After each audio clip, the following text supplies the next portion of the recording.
Welcome to Slothful Slumber, the podcast where we transform the vast knowledge of the internet into a gentle lullaby for your mind. I'm your host, Luna Dreamwell, and I'm here to guide you on a journey to tranquility through the soothing cadence of Wikipedia articles. Each episode will delve into the most wonderfully mundane and sleep-inducing topics, helping you drift off into a realm of serene dreams. So find your comfortable space, close your eyes, and let the dull hum of information carry you into a restful slumber. Now, let's embark on tonight's voyage of tranquil learning as we explore a topic so peacefully uneventful, it just might whisk you away to the land of dreams.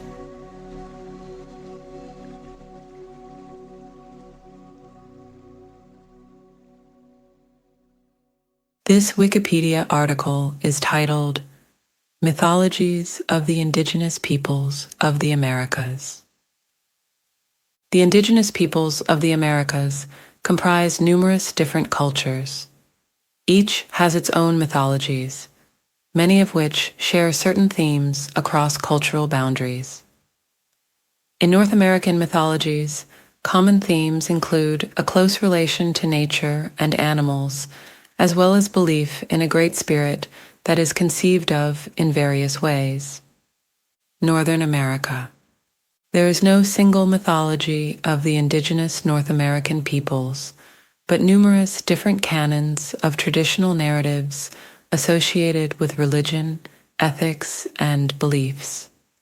Such stories are deeply based in nature and are rich with the symbolism of seasons, weather, plants, animals, earth, water, fire, sky, and the heavenly bodies. Common elements are the principle of an all-embracing, universal, and omniscient Great Spirit, a connection to the earth and its landscapes, a belief in a parallel world in the sky, sometimes also underground and/or below the water, diverse creation narratives, visits to the land of the dead, and collective memories of ancient sacred ancestors. A characteristic of many of the myths is the close relationship between human beings and animals, including birds and reptiles. They often feature shape-shifting between animal and the human form. Marriage between people and different species, particularly bears, is a common theme. In some stories, animals foster human children. Although most native North American myths are profound and serious, some use light-hearted humor, often in the form of tricksters, to entertain, as they subtly convey important spiritual and moral messages. The use of allegory is common, exploring issues ranging from love and friendship to domestic violence and mental illness. Some myths are connected to traditional religious rituals involving dance, music, songs, and trance, for example, the sun dance. Most of the myths from this region were first transcribed by ethnologists during the late 19th and early 20th centuries. These sources were collected from Native American elders who still had strong connections to the traditions of their ancestors. They may be considered the most authentic surviving records of the ancient stories, and thus form the basis of the descriptions below. Northeast, southeastern Canada, and northeastern U.S., including the Great Lakes. Myths from this region feature female deities, such as the creator, Big Turtle, and First Mother, from whose body grew the first corn and tobacco. The two great divine culture heroes are Glooskap and Manibus. Other stories explore the complex relationships between animals and human beings. Some myths were originally recited as verse narratives. Anishinaabe traditional beliefs The Anishinaabe peoples, Algonquin Nipissing, Ojibwa/Chippewa/Saulteaux/Mississaugas, Odawa, Potawatomi, and Oji-Cree. Ho-Chunk mythology, a North American tribe located in now eastern Wisconsin. Iroquois mythology, a confederacy of tribes located in the New York State area. Seneca mythology, a North American tribe located south of Lake Ontario. Wyandot religion, a North American tribe located around the northern shore of Lake Ontario. Great Plains. Stories unique to the Great Plains feature buffalo, which provided the Plains peoples with food, clothing, housing, and utensils. In some myths, they are benign, in others fearsome and malevolent. The sun is an important deity. Other supernatural characters include Morning Star and the Thunderbirds. A common theme is the making of a journey, often to a supernatural place across the landscape or up to the parallel world in the sky. One of the most dominant trickster stories of the Plains is Old Man, about whom numerous humorous stories are told. The old man, known as Wazia, lived beneath the earth with his wife, and they had a daughter. Their daughter married the wind and had 4 sons, north, east, south, and west.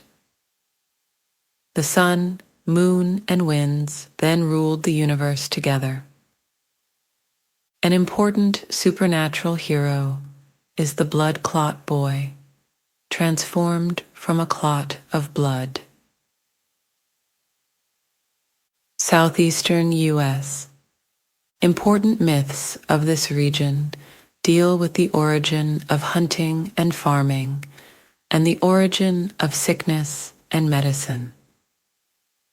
An important practice of this region was animism, the belief that all objects, places, and creatures have a soul. Most death, disease, or misfortune would be associated with the failure to put the soul of a slain animal to rest. When this happens, the animal could get vengeance through their species chief. Large amounts of rare materials found with this region's dead suggest strong evidence that they believed in a sort of afterlife. It is thought that when a member of a tribe died, their soul would hover over their communities, trying to get their friends and relatives to join them, so their funeral ceremonies were not just to commemorate the dead, but to protect the living. The green corn ceremony, also known as busk, was an annual celebration of a successful corn crop. Their fires were put out and rekindled, grudges are forgiven, and materials are thrown out or broken to then be replaced. It was essentially a renewing of life and community for these tribes. Cherokee myth of creation. There was a time when there was no earth, and all creatures lived in a place above the sky called Galvloi. Everything below was only water. But when Galvloi got too crowded, the creatures decided to send down Water Beetle to see if he could find them a new place to live. He obliged and dove down into the water, all the way to the bottom of the sea, where he picked up a bit of mud and brought it to the surface. Once above the water, the mud spread out in all directions and became an island. The Great Spirit secured the island by attaching cords to it and tying it to the vault in the sky. Though the land was now stable, the ground was too soft for any of the animals to stand on, so they sent down Buzzard to scope it out. He flew around for some time until he could find a dry enough spot to land, and when he did, the flapping of his wings caused the mud to shift. It went down in some places and up in others, creating the peaks, valleys, hills, and mountains of the earth. The rest of the creatures were now able to come down, but they soon realized it was very dark, so they invited the sun to come with them. Everyone was happy except Crawfish, who said his shell turned a bright red because the sun was too close. So they raised the sun 7 different times until Crawfish was satisfied. The Great Spirit then created plants for this new land, after which he told the animals to stay awake for 7 days. Only Owl was able to do so, and as a reward, the Great Spirit gave him the gift of sight in the dark. The plants tried as well, but only the pines, firs, holly, and a select few others were able to stay awake. So he gave them the gift of keeping their leaves year-round. Great Spirit then decided he wanted to have people live on this island, so he created 1 man and 1 woman. The pair did not yet know how to make children, so the man took a fish and pressed it against the woman's stomach, after which she gave birth. They did this for 7 days until Great Spirit felt there was enough humans for the time being, and made it so a woman could only give birth once a year. Caribbean, U.S. Taino mythology. This mythology and philosophy expresses the spiritual beliefs of the maritime Maipurian island settlers from the Amazon and/or Arawakan group of peoples. Their lineage and mythologies include having a creator deity, as well as endless cyclical spontaneous birth. Immigrating from Northeast South America, their stories include gods and deity veneration, as well as a view beyond that. Some of the philosophies include a concept of reality as illusion, and also that this world is a dream. Some petroglyphs on the islands include references interpreted to suggest galactic or alien life. Today's members of the community have established several views of mythology, some indicating ancestor veneration, while others focus on deity and spirit veneration. The belief sets indicate the lineage rather than pointing to one absolute truth. A commonality between lineages includes honoring ancestors through semi-zemi stones, spiritual homes of the lineage, as well as respecting sun and moon spirits. Weather spirits and spirits of the honored dead are also respectfully acknowledged. California and Great Basin. Myths of this region are dominated by the sacred creator trickster Coyote. Other significant characters include the Sun People, the Star Women, and Darkness. A few of the most distinctive ceremonies of this region were their funeral customs and their commemoration of the dead. When a death occurred, the house in which it happened would be burnt down, and there would sometimes be bans on speaking the name of the dead. Widows would be smeared with pitch, and their hair would be cut until the annual mourning releases them. This mourning came to be known as the burning, the cry, or the dance of the dead. During these ceremonies, multiple properties are burned while the tribe dances, chants, and wails in order to appease the ghosts. Another common ceremony is one that takes place when adolescents hit puberty. Girls go through a series of grueling taboos when her first period starts, but is followed by a celebratory dance when it ends. Boys will undergo an official initiation into the tribe by participating in ceremonies that recount the tribe's mysteries and myths. Southwest. Myths of the Navajo, Apache, and Pueblo peoples tell how the first human beings emerged from an underworld to the earth. According to the Hopi Pueblo people, The first beings were the sun, two goddesses known as Hard-Being Woman, Haruing Wuti, and Spider Woman. It was the goddesses who created living creatures and human beings. Other themes include the origin of tobacco and corn and horses, and a battle between summer and winter. Some stories describe parallel worlds in the sky and underwater. These peoples went on to kill each other due to Zuni tales. Multi-sensory experiences also are prominent in ancestral Pueblo ceremonial rituals.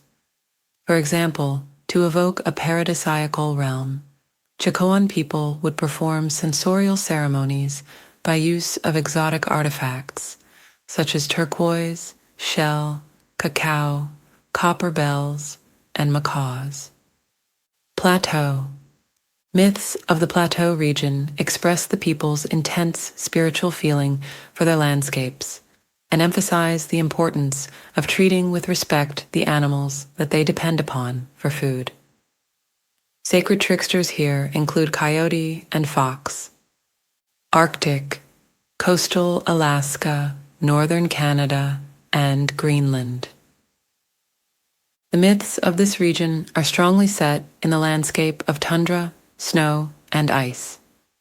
Memorable stories feature the winds, the moon, and the giants. Some accounts say that Nguta is the supreme being who created the earth, sea, and heavenly bodies. His daughter, Sedna, created all living things, animals and plants. She is regarded also as the protecting divinity of the Inuit. Subarctic, inland northern Canada and Alaska. Here, some myths reflect the extreme climate and the people's dependence on salmon as a major food resource. In imagination, the landscape is populated by both benign and malevolent giants. Northwest. In this region, the dominant sacred trickster is Raven, who brought daylight to the world and appears in many other stories. Myths explore the people's relationship with the coast and the rivers, along which they traditionally built their towns. There are stories of visits to parallel worlds beneath the sea and up in the sky. Aztecs. The Aztecs, who predominantly inhabited modern-day central Mexico, had a complex system of beliefs based on deities who directly affected the lives of humans, including those who controlled rain, the rising sun, and fertility. Voluntary human sacrifice was a central piece to the order of the universe and human survival.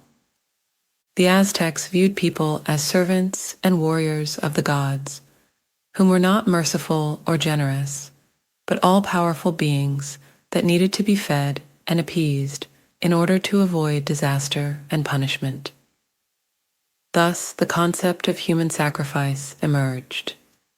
This practice was not new and had been used in other cultures such as the Mayans, but the Aztecs made this their main event, so to speak, in their ceremonies. These sacrifices were mainly to appease the sun god. Creation myth.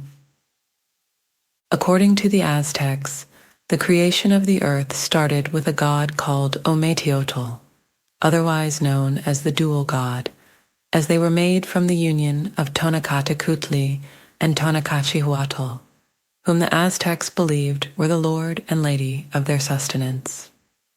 Tonacatecutli and Tonacachihuatl had 4 children. Xipe Totec, which translates to the flayed god in Nahuatl, is associated with the color red. He is the god of the seasons and all things that grow on the earth. Tezcatlipoca, which translates to smoking mirror, is associated with the color black. He is the god of the earth and the most powerful of the 4 children. Quetzalcoatl, which translates to plumed serpent, is associated with the color white. He is the god of air. Finally, Huitzilopochtli, which translates to hummingbird of the south, is associated with the color blue. He is the god of war. The four children decided they wanted to create a world with people to live in it. Quetzalcoatl and Huitzilopochtli made the first attempt, starting by making fire. This fire became the sun, but only half a sun, because it was not big or bright enough to light their entire world. They then made the first man and woman, which they called Zipactinal and Oxomaco, respectively. Their many children were called Maqualis and were to be the farmers of the land. From there, they created time, and then the underworld known as. There are many stories of how the age of the fifth and final sun came to be. One story tells of how Tezcatlipoca took flint and used it to make fires to light the world again, before discussing with his brothers what should be done. They decided to make a new sun that feeds on the hearts and blood of humans. To feed it, they made 400 men and 5 women.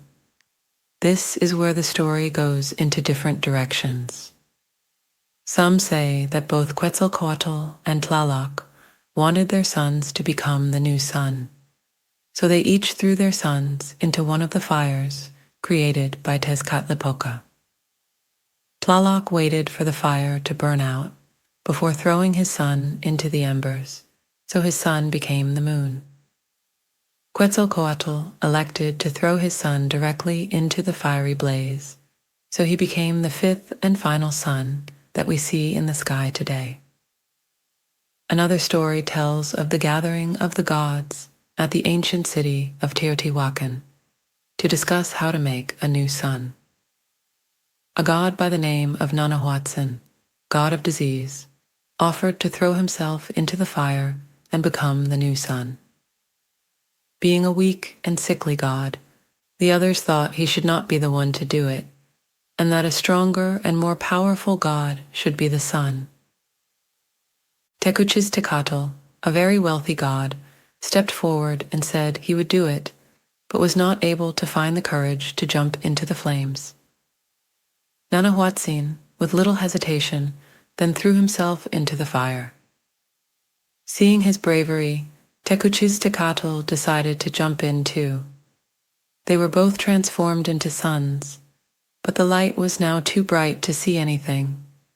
So one of the other gods threw a rabbit at Tecuchiztecatl, dimming his light and turning him into the moon. Nanahuatzin, now the new sun, was essentially reborn as Ullin Tonatiuh. The problem they now had was that he would not move from his position in the sky unless the other gods sacrificed their blood for him. So a god by the name of Tlahuizcalpantecutli, Lord of Dawn, threw a dart at Tonatiuh, but missed. Tonatiuh then threw one back at Tlahuizcalpantecutli, hitting him in the head and turning him into Itzlacoliuqui, god of coldness, frost, and obsidian. Realizing that they could not refuse, the other gods offered their bare chests to him, and Quetzalcoatl cut out their hearts with a sacrificial knife. With the blood of the gods, Tonatiuh began to move across the sky in the same pattern that we see to this day. Quetzalcoatl took the clothing and ornaments of the sacrificed gods and wrapped them in bundles, which the people then worshipped. Central America. Maya mythology. An ancient Central American people of southern Mexico and northern Central America. Olmec religion. An ancient Central American people of south central Mexico in the present-day states of Veracruz and Tabasco. Purepecha religion, a Central American people centered around Lake Pátzcuaro. Southern America. Brazilian mythology, the subset of Brazilian folklore with cultural elements of diverse origin found in Brazil, comprising folk tales, traditions, characters, and beliefs regarding places, peoples, and entities. Xanā mythology, the folk tales and beliefs of Xanā, people about places, peoples, and entities around them. Chilote mythology, the cultures of Chono and Huilliche, who live on the Chiloé archipelago, off the coast of southern Chile. Guarani mythology, an indigenous people of the Gran Chaco, especially in Paraguay and parts of the surrounding areas of Argentina, Brazil, and Bolivia. Inca mythology, religion in the Inca Empire, a South American empire based in the central Andes mountain range. Mapuche religion, an indigenous people in Chile. Muisca mythology, the indigenous people of the Altiplano Cundiboyacense in the modern eastern ranges of the Colombian Andes.